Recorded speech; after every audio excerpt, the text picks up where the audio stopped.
আমার নাম পল। আমি এখানেই থাকি, পেশায় একজন ম্যানেজার।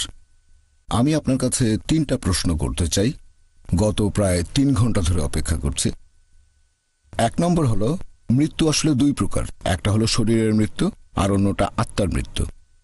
এক ভাই এখানে প্রশ্ন করেছিলেন, যদি আপনি ইসলাম ধর্ম ত্যাগ করেন তাহলে সেজন্য আপনাকে মৃত্যুদণ্ড দেয়া হবে। খ্রিস্টানদের বাইবেলে ঈশ্বর আমাদের বলেছেন, যদি আমাকে না চেনো আমিও তোমাকে চিনি না। আর আমার মতে এই সরল কথাটা আত্মার মৃত্যুর কথা বলছে।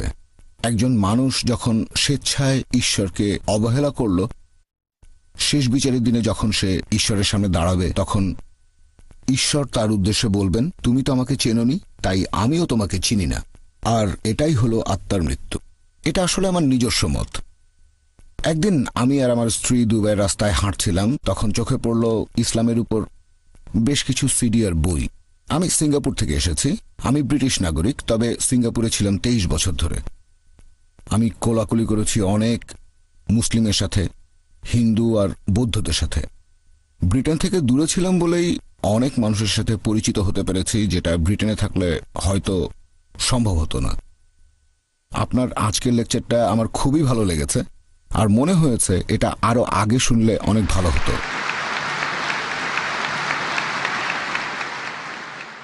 ইসলাম ধর্মের ভেতরে একটা ব্যাপার আমি বেশ ভালোভাবেই খেয়াল করেছি, যে মুসলিমরা শয়তান নিয়ে কথা বলে না, পাপ নিয়েও কোনো রকম কথা বলে না। আমি দ্বিধায় পড়েছিলাম, কারণ খ্রিস্টান ধর্মে ভালো আর মন্দের ভেতরে সবসময় একটা যুদ্ধ চলছে। বাইবেলের ওল্ড টেস্টামেন্ট, এই বইটাই আমি সবার আগে পড়েছি। এটার কথার সাথে ইসলাম ধর্মের অনেক সাদৃশ্য আছে। সেখানে মানুষ জবাই করছে গরু, তারপর ভেড়া, এরকম বিভিন্ন পশু জবাই দিয়ে পাপের প্রায়শ্চিত্ত করছে। আমি যতটুকু বুঝি যে পাপ যত গুরুতর তত বেশি পশু জবাই দেয়া হচ্ছে। তারপর মন্দিরের সামনে বিশাল বড় একটা বেদিতে এই পশুগুলোকে আগুনে পোড়ানোর ব্যবস্থা করা হয়। এই নিয়মটা বন্ধ হলো কেন? ইসলাম ধর্ম যখন ওল্ড টেস্টামেন্ট থেকে অনেক কিছুই গ্রহণ করেছে, মানে আমি ওল্ড টেস্টামেন্ট সম্পর্কে যতটা জানি, ইব্রাহিমের একজন স্ত্রীর নাম ছিল সারা। আপনারা কিভাবে জানলেন? আপনারা জেনেছেন কারণ লিপিবদ্ধ করা হয়েছে। তাহলে কি আপনি এটা মানবেন যে নিউ টেস্টামেন্ট, সেখানে যেসব মানুষজন এর বইগুলো লিখেছেন তারা কি এখানে সত্যি কথা বলেছেন? আশা করছি আপনি আমার এই প্রশ্নগুলোর উত্তর দেবেন। তারা কি সত্যি কথা বলছেন, নাকি সেখানে সবকিছুই বানানো কথা? আর এছাড়াও এখনকার দিনে আমরা কেন সেই আগের মতো আমাদের পাপের প্রায়শ্চিত্ত করার জন্য পশু হত্যা করছি না?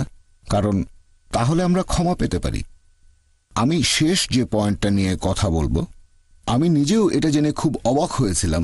এটা জেনেছিলাম সিঙ্গাপুরে। যিশুকে যখন ক্রুশবিদ্ধ করা হয়েছিল, তখন সেখানে বেশ কিছু ঐতিহাসিক বাস করতেন। তারা খ্রিস্টান ছিল না। তারা আসলে কোন ধর্মের ছিল সেই ব্যাপারে কোনো রেফারেন্সই নেই। তারা লিখেছিলেন যে যীশু খ্রিস্ট নামে একজন মানুষ ছিলেন। আমরা মানি তিনি ছিলেন, আর মুসলিম হিসেবে আপনারাও এটা মানেন যে তিনি ছিলেন, আর তাকে সে সময় ক্রুশবিদ্ধ করা হয়েছিল। এখন এটা বাইবেলে লিপিবদ্ধ করেছেন সেই সব মানুষজন যাদের ব্যাপারে আমি জিজ্ঞাসা করেছিলাম, যেমন মার্ক, ম্যাথিউ, লুক আর জন পৃথিবীতে ছিলেন। এখন এগুলো কি সবই বানানো গল্প? কারণ অন্যান্য আরো অনেক ঘটনাও তো লেখা আছে। যীশু খ্রিস্টের বিভিন্ন কথা, সেগুলো লাল কালি দিয়ে লেখা আছে রেড লেটার বাইবেলে। আমরা কিভাবে বলতে পারি যে এই ব্যাপারটা ঘটেছে অথবা এই ব্যাপারটা ঘটেনি? দুঃখিত, অনেক লম্বা প্রশ্ন করলাম। সমস্যা নেই, উত্তর দিচ্ছি। ভাই খুব সুন্দর প্রশ্ন করেছেন। আপনি বললেন যে আমি আমার লেকচারে বলেছিলাম যে নবী ইব্রাহিমের একজন স্ত্রী, তার নাম ছিল সারা। তারা দুজনে শান্তিতে থাকুন। তাদের ব্যাপারে কোত্থেকে জানলাম? বাইবেল থেকে। আপনি প্রশ্ন করলেন যে ইসলাম ধর্মের সাথে ওল্ড টেস্টামেন্টের অনেক সাদৃশ্য আছে। এখন নিউ টেস্টামেন্টের ব্যাপারে আমি বাছাই করছি কেন, লেখকদের বিশ্বাস করছি না কেন।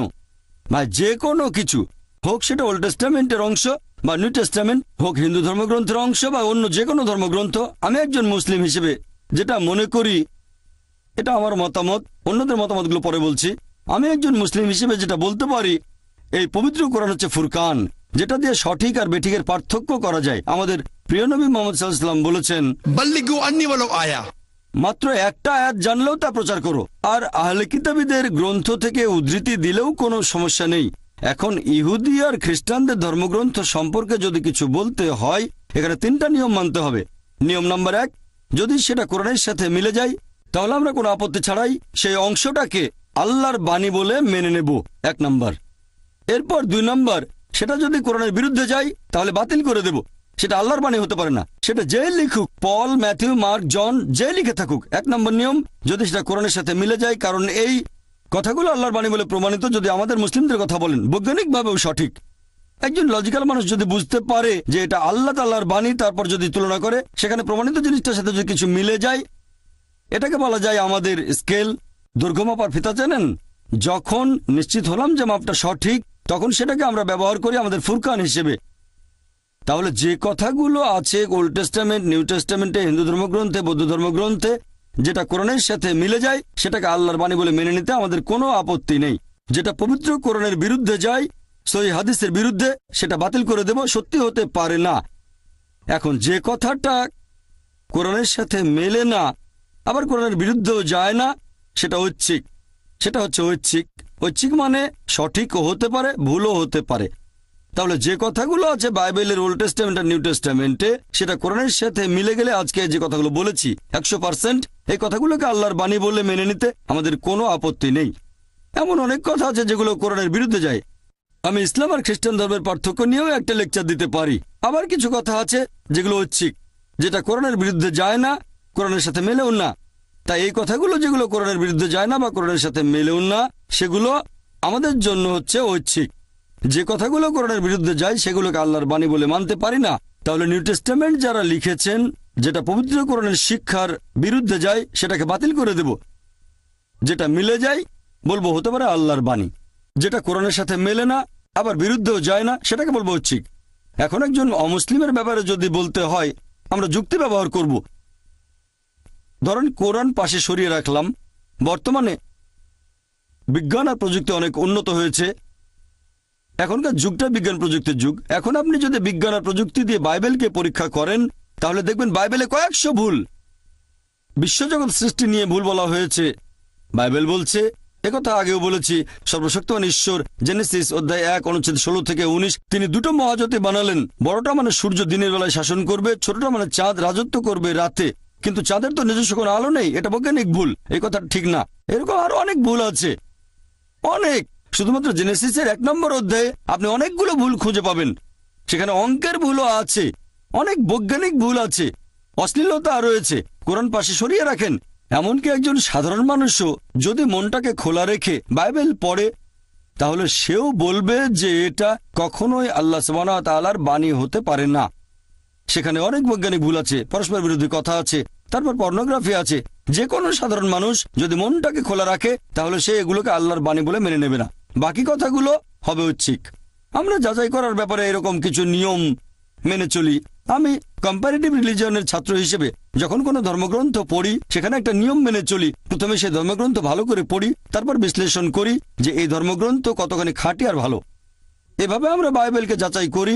দেখবেন সেখানে অনেক ভুল আছে, অনেক পরস্পর বিরোধী কথা। যদি আপনার সাথে কোরআন নাও থাকে, তারপরও একজন সাধারণ মানুষ বাইবেলকে আল্লাহর বাণী বলে মেনে নিতে পারে না সামগ্রিকভাবে।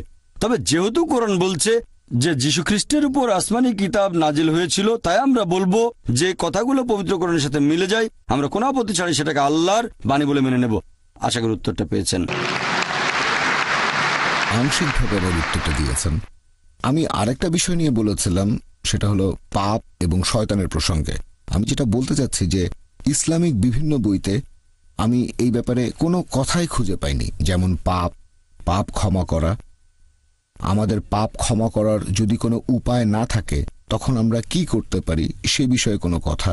এটা আমার প্রশ্নের একটা অংশ। আচ্ছা, একবার একটা প্রশ্ন করলে আমার জন্য ভালো হয়। হ্যাঁ, আপনি এখানে একটা ছোটখাটো লেকচার দিয়ে ফেলেছেন। আমি যথাসাধ্য চেষ্টা করছি আপনার উত্তরগুলো দিতে। আসলে অনেক লম্বা না না, কোনো সমস্যা নেই ভাই। আপনি আমাকে প্রশ্ন করলেন যে আপনি যেসব বইগুলো পড়েছেন সেগুলোতে পাপ সম্পর্কে কোনো কিছুই বলা হয়নি।